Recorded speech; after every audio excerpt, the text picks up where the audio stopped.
ஓம் ஸ்ரீ குருபியோ நமக. ஓம் ஸ்ரீ மகா பெரியவா சரணம். பிப்ரவரி 6ஆம் தேதி செவ்வாய்க்கிழமை, சர்வ ஏகாதசி.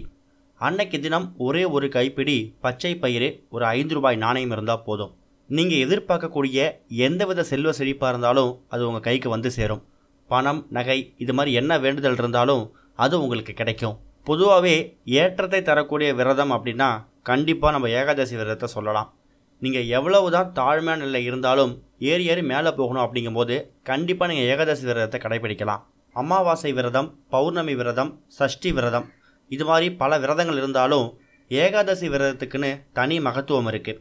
எத்தனை விரதங்கள் இருந்தாலும் அத்தனை விரதங்களும் ஏகாதசி விரதத்துக்கு நிகராகாது அப்படிங்கிற மாதிரி பல அனுபவபூர்வமாக பல விஷயங்கள் பல பேர் சொல்லியும் கேள்விப்பட்டிருப்போம். அன்னைக்கு நாள் முழுக்க சாப்பிடாம இருந்து சூரியன் அஸ்தமனம் ஆனதுக்கப்புறம் தான் சாப்பிடணும் அப்படிங்கிறது ஒரு பெரிய ஐதீகம்.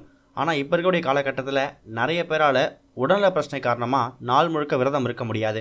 அப்படிப்பட்டவங்க வெறும் பாலும் பழம் மட்டும் சாப்பிட்டுட்டு ஏகாதசி விரதத்தை கடைபிடிக்கலாம். அன்னைக்கு நீங்கள் பெருமாளுக்கு என்ன விதமான பூஜை செஞ்சாலும் அதை பெருமாள் மனசார ஏற்றுப்பார். என்னால் பெருசாக நெய்வேத்தியங்கள் பண்ண முடியாது அப்படின்னா ஒரே ஒரு இலை துளசியை போட்டு ஒரு தண்ணீர் வச்சு அந்த துளசி தீர்த்தத்தை பெருமாளுக்கு நெய்வேத்தியமாக படைங்க, அதை கூட ஒரு மனசார ஏற்றுப்பார்.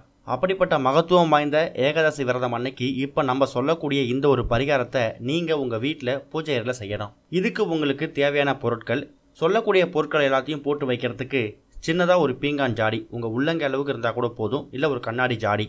அது கூட அதில் போடுறதுக்காக ஒரு கைப்பிடி அளவு பச்சை பயிறு, ஒரு கைப்பிடி அளவு வெந்தயம், ஒரு துண்டு பச்சை கற்பூரம், ஒரு 5 ரூபாய் நாணயம். இந்த பொருட்கள் எல்லாத்தையும் ஒரு சின்ன தட்டு ஒன்றில் எடுத்து உங்கள் வீட்டோட பூஜை அறையில் இருக்கக்கூடிய பெருமாள் ஃபோட்டோக்கு முன்னாடி வச்சு உங்கள் வேண்டுதலை மனசார வேண்டிக்கோங்க. குறிப்பாக பொருளாதார சம்பந்தமாக என்ன வேண்டுதல் இருக்கோ அதை வேண்டிக்கோங்க. கார் பங்களா வாங்கணும், தங்க நகைகள் சேரணும், அடகு வச்ச நகைகள் மீட்கணும், கடன் தொல்லை தீரணும், பேங்க்கில் கடன் வாங்கியிருக்கோம் அதை அடைக்கணும், லோன் பிரச்சனை தீரணும் அப்படின்னு பொருளாதார சம்மந்தப்பட்ட பிரச்சனைகள் எதுவும் இருக்கோ அதை முதல்ல வேண்டுதலாக வைங்க.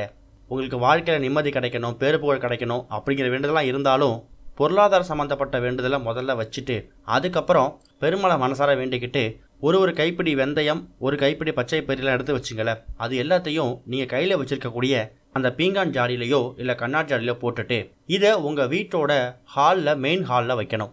ஏகாதசி விரதம் முடிஞ்சு அன்னைக்கு இரவு முழுக்க அந்த ஜாடி உங்கள் வீட்டோட ஹால்லையே இருக்கலாம். மறுநாள் காலையில் அதில் இருக்கக்கூடிய அந்த 5 ரூபாய் நாணயத்தை மட்டும் எடுத்துகிட்டு உங்கள் வீட்டோட பீரோவில் வச்சுட்டு மீதி பொருட்களை கால்பட இடங்களை விட்டுருங்க. ஆறு, ஏரி, குளம், இல்லை செடி கொடிகள் எதுவாக இருந்தாலும் சரி, அந்த வெந்தயம், பச்சை பயிறு, பச்சை கற்பூரம் இதை மூணுத்தையும் கால்படாத இடத்துல விட்டுட்டு அதில் போட்டிருக்கக்கூடிய அந்த 5 ரூபாய் நாணயத்தை மட்டும் எடுத்து உங்கள் வீட்டில் பணப்புழக்கம் அதிகமாக இருக்கக்கூடிய இடங்கள், கல்லாப்பட்டி, பீரோ, லாக்கர் ஏதாவது இடத்துல வச்சுடுங்க. இது மாதிரி ஒரு ஏகாதசி விரதத்துக்கும் நீங்கள் பண்ணும்போது பண வரவில் ஒரு பெரிய மாற்றத்தை ஏற்படுத்த முடியும். உங்களோட வேண்டுதல், தங்கம், நகை இது எல்லாத்துக்கும் ஒரு மிகப்பெரிய முன்னேற்றம் ஏற்படும். ஓம் ஸ்ரீ குருபியோ நமக. ஓம் ஸ்ரீ மகா பெரியவா சரணம்.